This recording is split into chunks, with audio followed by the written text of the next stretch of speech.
and welcome to Talk of the Town. I'm your host, Janet Cresson. We have a great show lined up for you today, but right now we're going to start with talking about why the children of Black Earth have no excuse to be bored this summer. Joining me is Karen Carlock. She is the founder of the brand new Black Earth Children's Museum. Hi, Karen. Thanks for joining me today. Hi. Thanks so much for having me. And congratulations. You opened on June 12th, so you've been 1 month in business, so to speak.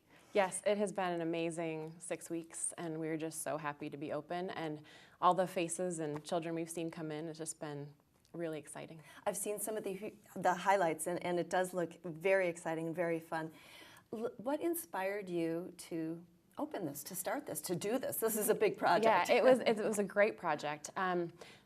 Last June, my husband and I took our kids. We have 3 children under the age of 5, and we went up to the Upper Peninsula of Michigan and went to a children's museum in Marquette. And it was quaint, and it was community built, and we were sitting in one of the exhibits and said, we should do this with the building. So we already had owned the building at 1131 Mill Street, and we're trying to find a purpose for it that would give back to the community. So that's what we landed on, and in 1 year, we got it open. In 1 year? Yeah.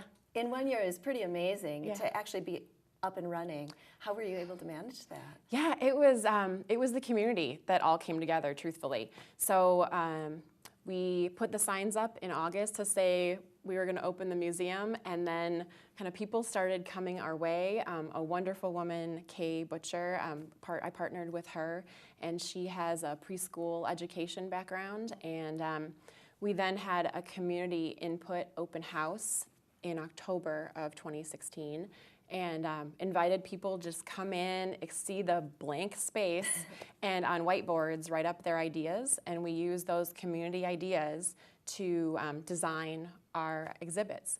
And then volunteers came forth to build and paint and do all of the work. So it was amazing. It takes a village. Yes, absolutely. And how wonderful is that for especially this particular project? Yeah. I love that idea. And I read that you have had over 100 volunteers. Yes. Yes. Which is really it was incredible. And it wouldn't have happened without them. It was amazing. And so much is handmade and repurposed, from what I understand. Yes. So what kind of impact have you had, are you hoping to have? Yeah, so in the first 6 weeks, we've had over 4,000 people already come through our doors. And we just weren't expecting that. And that doesn't even include the 111 memberships that we've sold. So what I've found is that people from Western Dane County, Iowa County, Sauk County, they don't have another option that's within an hour's drive. And so we are now the kind of educational space for children and families in that area. And you know, Madison has such an amazing facility. A lot of folks can't make the drive there. So we're an alternative to you know, for those that just need a quick thing to do during the day. Yeah.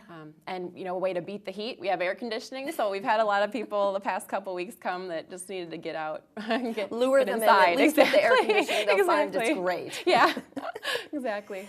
You mentioned the memberships. That's amazing too, that you had sold so many before you even opened. Yes. That really shows the faith that they have. It was a leap of faith for all the people that that trusted us to actually open. And I'm so proud because we opened and we've done it really successfully, and we did it with low cost, and I think that will allow us to sustain ourselves. We only have about a minute left, Karen. Where do you see this going in 5 years?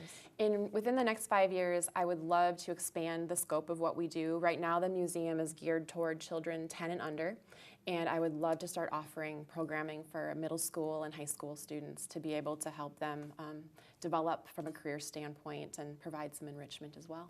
Do you have a quick piece of advice for anybody else thinking of starting a nonprofit? You know, I would say just go for it. Every step leads to the next thing, and you don't know what you don't know, and it's having that determination to tackle each little issue that comes up, and I think anyone can do it if they put their mind to it. So. Again, just taking that leap. Yes. Just doing it. Yeah. And finally, the response you've been getting, it sounds like it's been overwhelming. It's been amazing. And positive. It's just been such a blessing and so thrilling to have all the folks that come in and are so impressed that we've done such a quality job in such a small town. I think that's what surprises people. We didn't Alrighty. just put something together, you know. Karen, I'm so sorry we're Yeah, out no, of it's great. time. Again, this is Karen. She's with the Black Earth Children's Museum, and we have more coming up right after the break.